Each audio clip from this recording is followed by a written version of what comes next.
नमस्कार दोस्तों, तपस्थली में आपका स्वागत है। लेखपाल भर्ती परीक्षा 2022 के लिए हम लोग मॉडल प्रैक्टिस सेट देख रहे हैं। आज हम लोग हिंदी के 25 क्वेश्चन को डिस्कस करते हैं।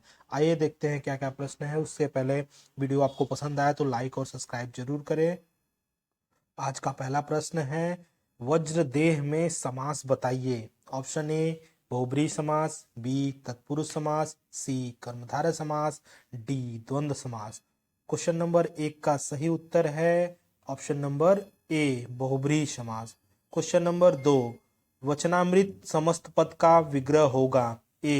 वचन ए अमृत रूपी वचन, बी वचन और अमृत, सी अमृत जैसी वाणी, डी वचन रूपी अमृत। क्वेश्चन नंबर 2 का सही उत्तर है ऑप्शन नंबर डी वचन रूपी अमृत। क्वेश्चन नंबर 3, गंगा का पर्यायवाची नहीं है। ए भागीरथी, बी सुरसरी, सी अवतरणी, डी मंदाकिनी। क्वेश्चन नंबर 3 का सही उत्तर है अवतरणी। अवतरणी गंगा का पर्यायवाची नहीं है, बाकी सब गंगा के पर्यायवाची है। क्वेश्चन नंबर 4 देखते हैं, निम्नलिखित में से कौन सा शब्द बिजली का पर्यायवाची नहीं है। ए दामिनी, बी चपला, सी छपा, डी तड़ित। क्वेश्चन नंबर 4 का सही उत्तर है ऑप्शन नंबर सी छपा। छपा बिजली का पर्यायवाची नहीं है, बाकी दामिनी, चपला, तड़ित सारी ये सब पर्यायवाची है बिजली के।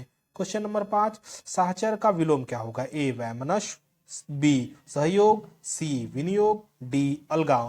क्वेश्चन नंबर 5 का सही उत्तर है ऑप्शन नंबर डी अलगाव। क्वेश्चन नंबर 6 देख लेते हैं, सृष्टि का विलोम क्या है। ए विसृष्टि, बी प्रलय, सी व्यष्टि, डी समष्टि। क्वेश्चन नंबर 6 का सही उत्तर है प्रलय। सृष्टि का विलोम क्या होगा, प्रलय।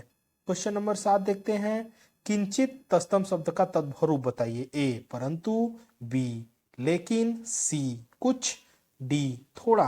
क्वेश्चन नंबर 7 का सही उत्तर होगा कुछ। क्वेश्चन नंबर 8, निम्नलिखित विकल्पों में से तत्सम शब्द का चयन कीजिए। ए तीखा, बी अटारी, सी निष्कृष्ट, डी गहरा। क्वेश्चन नंबर 8 का सही उत्तर है निष्कृष्ट, option number C. Question number 9 देखते हैं, कल्पांत शब्द में कौन सी संधि है। ए गुण संधि, बी यड़ संधि, सी दीर्घ संधि, डी व्यंजन संधि। क्वेश्चन नंबर 9 का सही उत्तर होगा डी कल्पांत।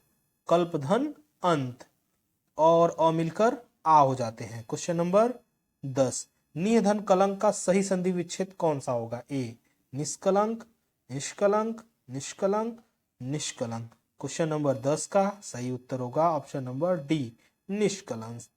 क्वेश्चन नंबर 11, जो अपने स्थान या स्थिति से अलग न किया जा सके उसको क्या कहते हैं। ए अच्युत, बी अटूट, सी अटल, डी अदय। क्वेश्चन नंबर 11 का सही उत्तर होगा ए अच्युत। क्वेश्चन नंबर 12, जो नम में चलता है के लिए एक शब्द होगा। ए खेचर, बी खच्चर, सी नभोत्पन्न, डी नभचाली।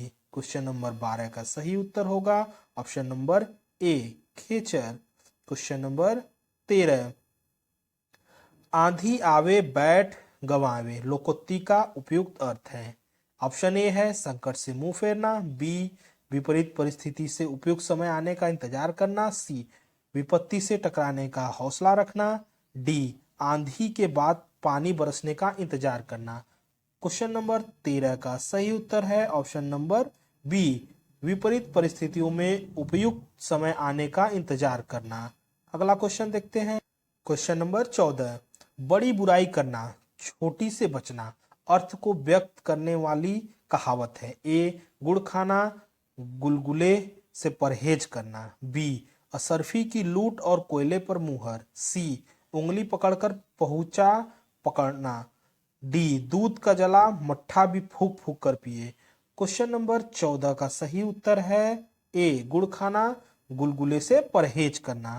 क्वेश्चन नंबर 15 देख लेते हैं, निम्नलिखित में से विभक्ति संबंधी त्रुटि वाला वाक्य कौन सा है। ए रामा घर को जाती है, बी राधा बाजार जाती है, सी राधिका पुस्तक पढ़ रही है, डी राम घर जाता है। क्वेश्चन नंबर 15 का सही उत्तर होगा ए रामा घर को जाती है। इसमें विभक्ति संबंधी त्रुटि है। क्वेश्चन नंबर 16, पति पत्नी के झगड़े का हेतु क्या हो सकता है? वाक्य का शुद्ध रूप लिखिए। ए, पति पत्नी के झगड़े का क्या हेतु हो सकता है? बी, पति पत्नी के झगड़े को क्या कहते हैं? सी, पति पत्नी के झगड़े का कारण क्या हो सकता है? डी, पति और पत्नी के झगड़े का हेतु क्या हो सकता है? क्वेश्चन नंबर 16 का सही उत्तर है ऑप्शन नंबर सी, पति पत्नी के झगड़े का कारण क्या हो सकता है।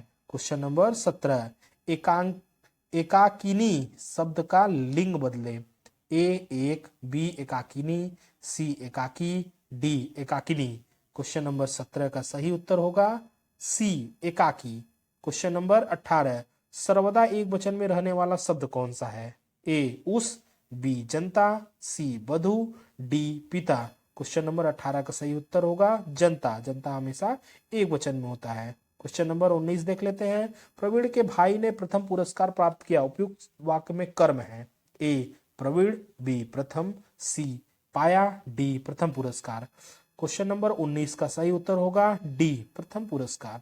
क्वेश्चन नंबर 20 देख लेते हैं। निम्नलिखित में से वर्तनी की दृष्टि से शुद्ध शब्द है। ए अधिकार, बी अनुसरण, सी अध्ययन, डी आगामी। क्वेश्चन नंबर 20 का सही उत्तर होगा अध्ययन।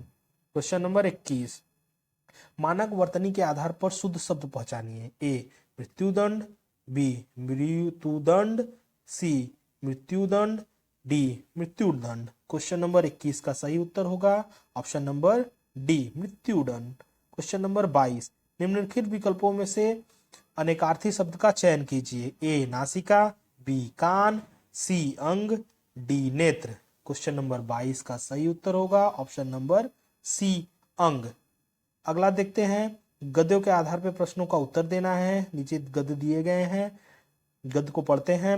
अनंत रूपों में प्रकृति हमारे सामने आती है, कहीं मधुर सुसज्जित या सुंदर रूप में, कहीं रूखे बेडौल या कर्कश रूप में, कहीं भव्य विशाल या विचित्र रूप में, और कहीं उग्र रूप में, कराल या भयंकर रूप में। सच्चे कवि का हृदय उसके उस सब रूपों में लीन होता है, क्योंकि उसके अनुराग का कारण अपना खास शुभयोग नहीं बल्कि चीर साहचर द्वारा प्रतिष्ठित वासना है, जो केवल प्रफुल्ल प्रसून प्रसाद के सौरभ संचार, मकरलोपु मधुकर के गंजार, कोकिल कुजित निकुंज और शीतल सुख स्पर्श समीर की ही चर्चा किया करते हैं। वे विषयी या भोगलिप्सु हैं, इस प्रकार जो केवल मुक्तामास सहित बिंदु मंडित कर मकरताभ श्राद्धंजाल अत्यंत विशाल गिरिशिखर से गिरते जलप्रपात की गंभीर गति से उठी हुई शिखर निहारिका के बीच विधिपूर्ण स्फुरण की विशालता, भव्यता और विचित्रता में ही अपने हृदय के लिए कुछ पाते हैं। वे तमाशा बीन हैं, सच्चे भाव क्या सहृदयी नहीं। प्रकृति के साधारण असाधारण सब प्रकार के रूपों को रखने वाले वर्णन हमें वाल्मीकि, कालिदास, भवभूति इत्यादि संस्कृत के प्राचीन कवियों से मिलते हैं। पिछले खेमे में कवियों के मुक्तक रचना में तो अधिकतर प्राकृतिक वस्तुओं का अलग अलग उल्लेख केवल उद्दीपन की दृष्टि से किया है। प्रबंध रचना में थोड़ी बहुत संश्लिष्ट चित्रण किया है, वह प्रकृति की विशेष रूप विभूति को लेकर है। क्वेश्चन नंबर 23, उपयुक्त गद्यांश के अनुसार उत्तर देना है। उपयुक्त गद्यांश के अनुसार उचित शीर्षक बताइए। क्वेश्चन नंबर 23 का ऑप्शन नंबर ए है प्रकृति का रूप, बी कवि और प्रकृति, सी सच्चा कवि, डी प्रकृति का सौंदर्य। क्वेश्चन नंबर 23 का जो सही शीर्षक होगा कवि और प्रकृति हो जाएगा। क्वेश्चन नंबर 24 देख लेते हैं। उपयुक्त गद्यांश के आधार पर बताइए कि प्रकृति के साधारण और असाधारण सब प्रकार के रूपों को रखने वाले वर्णन हमें कहाँ देखने को मिलते हैं। ऑप्शन नंबर ए है प्रबंध रचना में, बी मुक्तक रचना में, सी पिछले खेमे के कवियों में, डी वाल्मीकि, कालिदास, भवभूति इत्यादि संस्कृत के प्राचीन कवियों में। क्वेश्चन नंबर 24 का सही उत्तर जो हो जाएगा वो डी हो जाएगा, वाल्मीकि, कालिदास, भवभूति इत्यादि संस्कृत के प्राचीन कवियों में। क्वेश्चन नंबर 25 आज का लास्ट क्वेश्चन, उपरोक्त गद्यांश के अनुसार संक्षेपण कीजिए। ए, सच्चे कवि का हृदय प्रकृति के सभी रूपों में लीन होता है क्योंकि उसके अनुसार अनुराग का कारण अपना खास शुभयोग नहीं बल्कि चीर साहचर द्वारा प्रतिष्ठित वासना है। बी, जो केवल मुक्ताभ्यास, बिंदु मंडित, मरकताब, श्राद्धंजाल, अत्यंत विशाल गिरी शिखर से गिरते जलप्रपात की गंभीर गति से उठी हुई शिखर निहारिका के बीच विविध पूर्ण स्फुरण की विशालता, भव्यता और चित्रता में ही अपने हृदय के लिए कुछ पाते हैं, वे तमाशा बीन हैं, सच्चे भाव क्या सहृदयी नहीं है। सी, प्रकृति के दो रूप हैं, एक सुंदर, दूसरा का बेडौल। सच्चे कवि का हृदय दोनों में रमता है, किंतु जो प्रकृति के बाहरी सौंदर्य का चयन अथवा उसकी सौंदर्य का चयन अथवा उसकी रहस्यमयता का उद्घाटन करता रह गया, वह कवि नहीं है। प्रकृति के सच्चे रूपों का चिरण संस्कृत के प्राचीन कवियों से मिलता है, प्रबंध काव्य में उसका संश्लिष्ट वर्णन हुआ है। ऑप्शन डी है, पिछले खेमे के कवियों में मुक्तक रचना में तो अधिकतर प्राकृतिक वस्तुओं का अलग अलग उल्लेख केवल उद्दीपन की दृष्टि से किया गया है, प्रबंध रचना में थोड़ा बहुत संश्लिष्ट चित्रण किया गया है, वह प्रकृति की विशेष रूप विभूति को लेकर ही है। क्वेश्चन नंबर 25 का सही उत्तर जो हो जाएगा वो ऑप्शन नंबर सी हो जाएगा। ये थे आज के 25 प्रश्न। वीडियो आपको पसंद आए तो लाइक और सब्सक्राइब जरूर करें और अपने उत्तर कमेंट बॉक्स में जरूर लिखें और अपने सुझाव जरूर दें। धन्यवाद।